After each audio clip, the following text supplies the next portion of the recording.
So y'all wanna tell me? Wait, is this a new one or? This is a new one.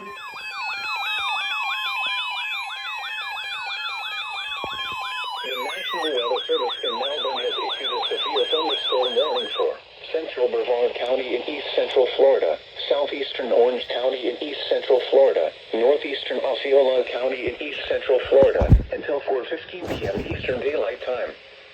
At 3:37 p.m. Eastern. This is a new one. A severe thunderstorm was located near Westfield, moving east at 45 miles per hour. Hazard, 60 miles per hour wind gusts. Source, I don't know. This thing's barely getting any signal. expects damage to roofs, siding, and trees. hell? Locations impacted Oh, you're on include 1560. Rockledge, Cocoa Beach, Cape Canaveral, and Ridgefield. For your protection, move to an interior room on the lowest floor of a building. Double header?